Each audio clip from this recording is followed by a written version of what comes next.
जय हिंद दोस्तों। Master classes में आप सभी का स्वागत है। इस वीडियो के माध्यम से आज जीएसटी के प्रकार जानेंगे।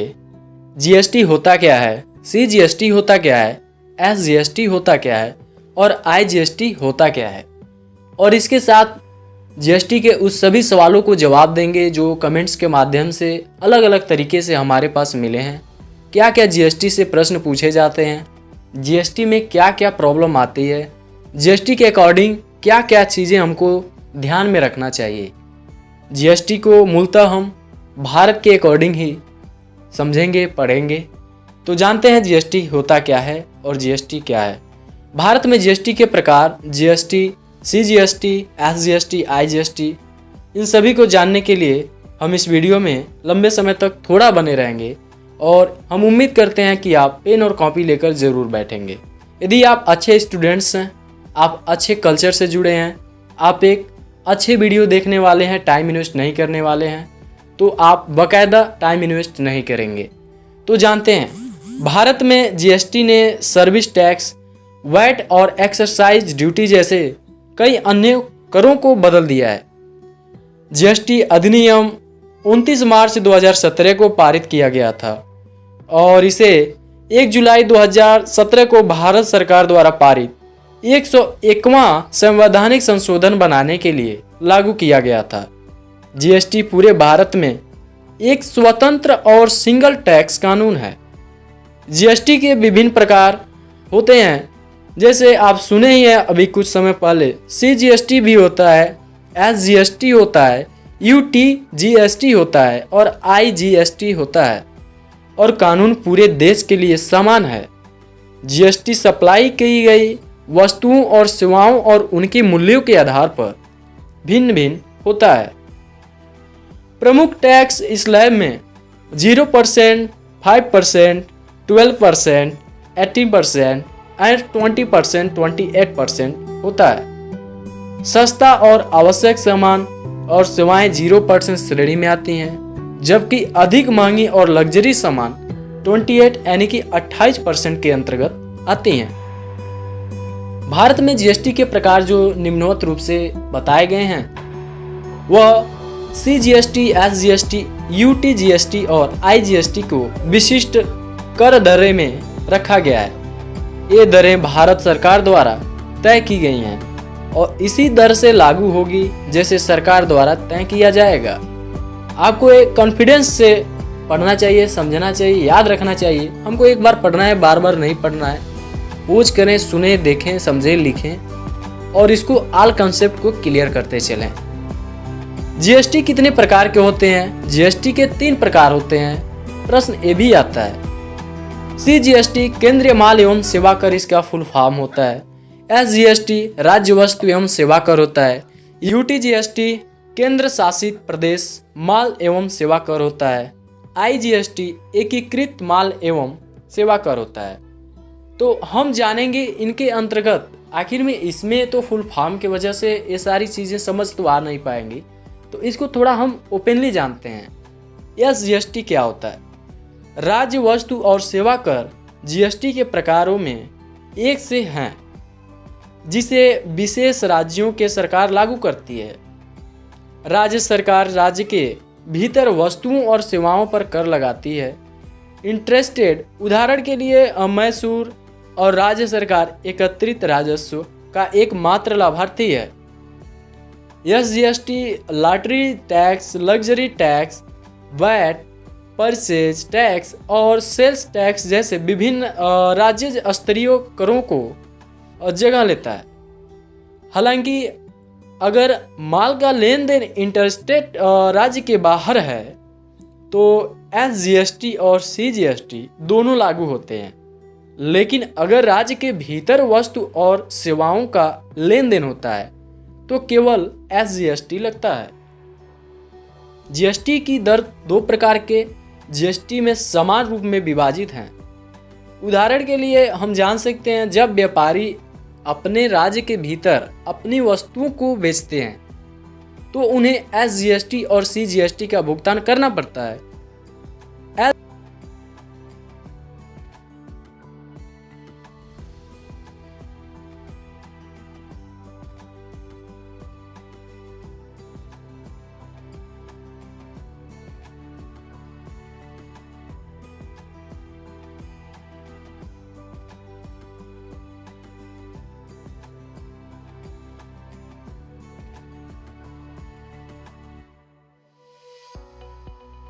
यस जीएसटी से अर्जित राजस्व राज्य सरकार का है और सी जीएसटी से राजस्व केंद्र सरकार का है।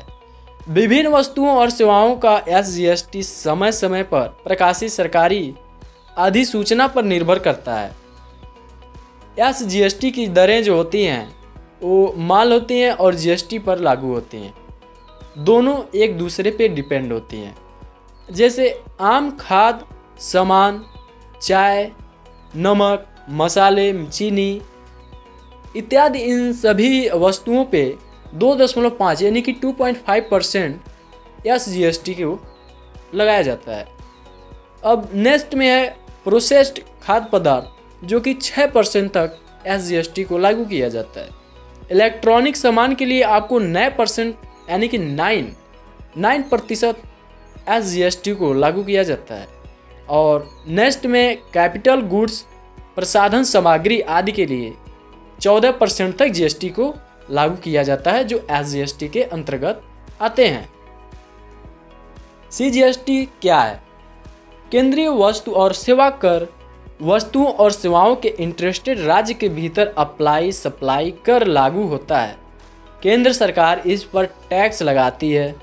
सीजीएसटी अधिनियम इस प्रकार के जीएसटी को नियंत्रित करता है। यहाँ सीजीएसटी से उत्पन्न राजस्व को एसजीएसटी के साथ एकत्र किया जाता है और इसे केंद्र और राज्य सरकार के बीच विभाजन भी किया जाता है। हम जान सकते हैं जब कोई व्यापारी राज्य के भीतर लेन देन करता है तो माल पर एसजीएसटी और सीजीएसटी के साथ कर लगता है। जीएसटी की दर एसजीएसटी और सीजीएसटी के बीच समान रूपी से विभाजित किया जाता है, जबकि सीजीएसटी के तहत एकत्र किया गया राजस्व केंद्र सरकार का है। सीजीएसटी के दरें जो सामानों पे यानी कि मालों पे होता है वो खाद्य सामान, चाय, नमक, मसाले, चीनी आदि जैसे सीजीएसटी के अंतर्गत 2.5% की वैल्यू दी जाती है और प्रोसेस्ड खाद्य पदार्थ सीजीएसटी के अंतर्गत 6% तक दी जाती है। इलेक्ट्रॉनिक सामान सीजीएसटी के अंतर्गत इस पे कर लगाया जो जाता है वो 9% का होता है और कैपिटल गुड्स, प्रसाधन सामग्री आदि को भी 14% दिया जाता है, जो कि ये भी सीजीएसटी के अंतर्गत आता है। हम जानते हैं आईजीएसटी क्या है। IGST integrated goods and service tax एक प्रकार का जीएसटी है, जहां टैक्स माल और सेवाओं को इंटर स्टेट सप्लाई कर लागू किया जाता है। यह एक जीएसटी आयात और निर्यात के आने जाने वाली वस्तुओं और सेवाओं पर भी लागू किया जाता है। आईजीएसटी अधिनियम इसे नियंत्रित करता है और केंद्र सरकार आईजीएसटी के संग्रह के लिए जिम्मेदार होता है। एकत्रित आईजीएसटी को समान रूप से केंद्र और राजस्व सरकार यानी कि राज्य सरकार के भागों में विभाजित किया जाता है। आईजीएसटी का राज्य भाग उस राज्य को प्रदान किया जाता है जहां माल और सेवाएं प्राप्त होती हैं और बचा हुआ आईजीएसटी केंद्र सरकार के पास चला जाता है। उदाहरण के लिए हम मान लें जब व्यापारी 2 राज्यों के बीच सप्लाई करता है तो इस मामले में आईजीएसटी लागू होता है। आईजीएसटी के दरें जो माल के अकॉर्डिंग आईजीएसटी के अंतर्गत रखी गई हैं। आम खाद्य पदार्थ जैसे चाय, नमक, मसाले, चीनी आदि पे 5% आईजीएसटी के अंतर्गत लागू किया जाता है और प्रोसेस्ड खाद्य पदार्थ के लिए 12% तक आईजीएसटी को लागू किया जाता है और इलेक्ट्रॉनिक सामानों के लिए 18% तक आईजीएसटी को लागू किया जाता है। कैपिटल गुड्स, प्रसाधन सामग्री आदि के लिए 28% तक इसको क्या किया जाता है, लागू किया जाता है। ये सारी जो जीएसटी अलग अलग तरीके से आईजीएसटी के अंतर्गत आते हैं। अब हम जानते हैं यूजीएसटी क्या है। केंद्र शासित प्रदेश मामला और सेवा पर केंद्र प्रशासित प्रदेश में वस्तुओं और सेवाओं पर लगाया जाने वाला एक प्रकार का जीएसटी है। यह जीएसटी के समान है लेकिन केवल केंद्र शासित प्रदेश पर लागू होता है। यूजीएसटी दादर नागर हवेली, चंडीगढ़, अंडमान और निकोबार के साथ साथ पांडुचेरी और दिल्ली में भी लागू होता है। यहाँ सरकार द्वारा एकत्र किया गया राजस्व केंद्र शासित प्रदेश सरकार का है। चूँकि यूजीएसटी के लिए एक प्रतिस्थापन रिप्लेसमेंट है, इसलिए उन्हें CGST के एक साथ एकत्र किया जाता है। GST कैसे निर्धारित किया जाता है? GST माल सेवाओं के विक्रेता और खरीदार के साथ स्थान के आधार पर निर्धारित किया जाता है। CGST और SGST वस्तुओं और सेवाओं के इंटरेस्टेड सप्लाई पर लागू होते हैं। इसके विपरीत IGST वस्तुओं और सेवाओं के इंटरेस्टेड सप्लाई पर लागू होता है। इस प्रकार IGST दर CGST और SGST दरों का एक संयोजन यानी कॉम्बिनेशन है। GST के उद्देश्य आखिर में है क्या? GST कितना आपको क्या क्या दे सकता है, क्या आपको मतलब समझाता है? GST के प्रमुख उद्देश्य हैं, आगे हम जानते हैं। अन्य करों का उन्मूलन। GST अधिनियम की शुरुआत ने अन्य प्रत्यक्ष करों को प्रस्थापित किया। प्रमुख करों को GST में स्वीकृत किया गया है। सुसंगतता बढ़ाता है। MSME या छोटे पैमाने के व्यवसायों के लिए कर अनुपालन आसान है। इसके अलावा एकल कर की उपाधि उपस्थित रिटर्न दाखिल करने की प्रक्रिया को आसान बनाती है। पारदर्शिता बढ़ता है। GST भ्रष्टाचार की संभावना को कम करता है और पारदर्शिता बढ़ाता है। उदाहरण के लिए व्यवसाय में गलत इनपुट टैक्स क्रेडिट की संभावना कम होती है। कीमत में कमी। GST बिल विशेष रूप से पिछले टैक्स ऑन टैक्स प्रणाली को समाप्त करते हुए शुद्ध मूल्य वृद्धि वैल्यू एडेड पार्ट वाले हिस्से पर लागू करता है और वस्तुओं की लागत को कम करता है। देश के राजस्व को बढ़ावा देना। एक बड़ा टैक्स टू GDP अनुपात सरकार के राजस्व में वृद्धि को दर्शाता है, जो एक स्वस्थ अर्थव्यवस्था को संकेत देता है। इसके अलावा व्यापार पर आधार और अधिक कर अनुपालन से GST संचालन से सरकारी आय में वृद्धि हो सकती है। उच्च दक्षता और उत्पादकता। भारत में GST का उद्देश्य लॉजिस्टिक्स प्रतिबंधों और इनपुट टैक्स क्रेडिट के लिए समय लेने वाले फाइलिंग प्रक्रिया को समाप्त करना है। इसके अलावा एंट्री टैक्स को समाप्त करने से व्यवसायों की उत्पादकता स्तर में वृद्धि की संभावना हो जाती है। GST की आवश्यकताएं हमें क्यों पड़ती है? GST भारत में सबसे बड़ा और सबसे महत्वपूर्ण कर सुधार है। GST में विभिन्न प्रत्यक्ष करों को शामिल करने से विनिर्माण और उत्पादन लागत कम हो जाता है और देश अधिक विकास में भी सहायता मिलती है। राज्य के अनुसार वैट की दरें और नियम अलग अलग हैं, जबकि साथ ही साथ यह भी देखा गया है कि राज्य अक्सर निवेशकों को लुभाने के लिए इन दरों को कम करने की कोशिश करते हैं। इससे केंद्र सरकार के साथ साथ अन्य राज्य सरकारें दोनों को राजस्व की हानि होती है और होती भी थी।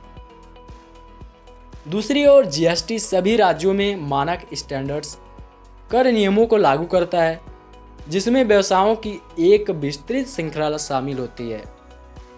एक पूर्व निर्धारित और पूर्व अनुमोदित फार्मूले के अनुसार इस मामले में केंद्र और राज्य सरकारों के बीच करों का वितरण किया जाता है। इसके अलावा चूंकि कोई भी अतिरिक्त राज्य कर नहीं है, इसलिए पूरे देश में सेवाओं और वस्तुओं को समान रूप से बेचना बहुत ही आसान होता है। GST की विशेषताएं क्या होती हैं? GST की विशेषताएं। GST के तहत पंजीकृत प्रत्येक व्यवसाय को GST अधिनियम के तहत एक वस्तु और सेवा कर पहचान संख्या GSTIN या एक GST संख्या प्राप्त होती है। यह GSTIN GST अधिकारियों को GST बकाया और लेन देन को ट्रैक रखने में सहायता करता है। कोई भी व्यवसाय या संगठन GST के तहत पहले पंजीकृत के बिना काम नहीं कर सकता है। अधूरा GST रिटर्न भरने से इनपुट टैक्स क्रेडिट नहीं मिलता है तथा साथ ही साथ जुर्माना भी लगाया जा सकता है और लगाया भी जाता है। हम जानते हैं GSTIN अनिवार्य रूप से वैधता का प्रतीक है। यह ग्राहकों, ई-कॉमर्स प्लेटफॉर्म, सार्वजनिक टेंडर्स, वित्तीय फर्मों, कॉरपोरेट्स और अन्य के लिए आपके ब्रांड की पहचान में योगदान देता है। GST एक सरलीकृत, पंजीकृत और पंजीकरण योजना का प्रदान करता है, जिसे कंपोजिशन स्कीम के लिए स्कीम के रूप में जाना जाता है। और यह व्यक्तिगत व्यवसायों के एक सरल और सीधी योजना है। यह समय लेने वाली जीएसटी आवश्यकताओं की समाप्त करता है और टर्नओवर की पूर्व निर्धारित पर जीएसटी का भुगतान करता है। जीएसटी के परिणाम स्वरूप कुछ नुकसान भी हुए हैं, जैसे लागत में वृद्धि और विशेष रूप से सॉफ्टवेयर के व्यवसायों की परिचालन ऑपरेशन लागत में वृद्धि, इसलिए इसने व्यावसायिक कामकाजों में जटिलता बढ़ा दी है। निष्कर्ष, goods and service tax GST ने राज्य और केंद्र सरकारों द्वारा लगाए गए लगभग 17 अप्रत्यक्ष करों की जगह ले ली है। हालांकि प्रत्येक राज्य के कर नियमों के अलग अलग सेट के कारण कर प्रणाली में एकरूपता की कमी थी। नतीजन आंतरिक व्यापार और वाणिज्य खतरे में पड़ गए और कर चोरी एक चिंता का विषय बन गया था। जीएसटी के लागू होने से इन सभी मुश्किलों का समाधान आसानी से हो रहा है और हो भी गया। जीएसटी के बारे में जो अक्सर प्रश्न पूछे जाते हैं, तो एक प्रश्न जो पूछे गए हैं जीएसटी के लिए जो हम तक पहुंचे हैं, जीएसटी की गणना कैसे की जाती है। तो मैं बताना चाहूँगा इस प्रश्न का आंसर जो होता है, जीएसटी भारत में चार्ल्स बेल्स बेसिस पर देय जीएसटी के रूप में इनबाउंड और आउटबाउंड माल और सेवाओं के रूप में निर्धारित किया जाता है। यह हर महीने के लिए अलग से निर्धारित किया जाता है और आपको हर महीने अपना जीएसटी रिटर्न दाखिल करते समय टैक्स की गणना की गई राशि का भुगतान करना होगा। तो नेक्स्ट क्वेश्चन हमारे पास जो मिला है, जीएसटी रिटर्न कब दाखिल करना चाहिए। तो जीएसटी रिटर्न कब दाखिल करना चाहिए, आसान चीज़ है। जीएसटी रिटर्न या जीएसटीआर एक रिकॉर्ड है जिसे करदाताओं को तय तारीख के भीतर दाखिल करना होगा। रिकॉर्ड में आय, खरीद, व्यय के बारे में जानकारी होती है और यह किसी व्यक्ति के कर बोझ की गणना करने में प्रभावित साबित हो सकता है। जो हमको एक और प्रश्न मिला है, CGST, SGST, IGST और UGST का फुल फॉर्म क्या होता है। अच्छी बात है, IGST, CGST, SGST, UGST को फुल फॉर्म आसानी से हम लोग कहीं भी सर्च कर सकते हैं, लेकिन इसको ध्यान में और सुनने में लिखने में काफ़ी दिलचस्पी भी है, तो हम बताने की ज़रूर कोशिश करेंगे। CGST का मतलब central good and service tax होता है और SGST का मतलब होता है states good and service tax और UGST का मतलब होता है union territory goods and service tax और IGST का मतलब होता है integrates goods and service tax. तो जाहिर सी बात है आप इसको अच्छे से समझ गए होंगे। तो अब क्या नेक्स्ट प्रश्न मिला है उसको देखते हैं। क्या जीएसटी फाइल करना अनिवार्य है? हाँ, ये तो बहुत ही इम्पोर्टेंट क्वेश्चन पूछा गया है। हाँ, व्यवसायों को जीएसटी रिटर्न दाखिल करने की आवश्यकता है, भले ही किसी निश्चित अवधि में लेन देन कम या न के बराबर हो, आपको रिटर्न दाखिल करना होगा, क्योंकि अन्यथा जब नहीं करेंगे यह बाद के रिटर्न के साथ समस्या पैदा कर सकता है। इसके परिणाम स्वरूप पेनाल्टी भी आपको देनी पड़ सकती है। अब हमारा नेक्स्ट प्रश्न क्या मिलता है, क्या कुछ ऐसे सामान हैं जिन्हें जीएसटी से छूट प्राप्त है? हाँ, कुछ ऐसे सामान हैं जो सेवाएं जैसे पेट्रोलियम, प्राकृतिक गैस और हाई स्पीड डीजल जीएसटी के दायरे में नहीं आते हैं। अगला प्रश्न है, क्या सभी जीएसटी श्रेणियां भारत में लागू हैं? हाँ, सभी प्रकार के भारत में जीएसटी लागू हैं। अगला प्रश्न है, भारत में कितने प्रकार के जीएसटी हैं? तो भारत में जीएसटी 3 कैटेगरी में बांटा गया है। वे सीजीएसटी केंद्रीय माल और सेवा कर, एसजीएसटी राज्य माल और सेवा कर, यूटीजीएसटी केंद्र शासित प्रदेश माल और सेवा कर और आईजीएसटी एकीकृत माल एवं सेवा कर। तो ये हमारे प्रश्न थे जिनकी जानकारी हमने आसानी से आप तक पहुंचाई है। आप प्रश्न कीजिए, मैं उसको सॉल्व करने की पूरी तरह से कोशिश करूंगा और मुझे आशा है कि आप जीएसटी के बारे में सारे तथ्यों को समझ गए होंगे। तो हमारे वीडियो में बने रहने के लिए धन्यवाद और thanks for watching my video.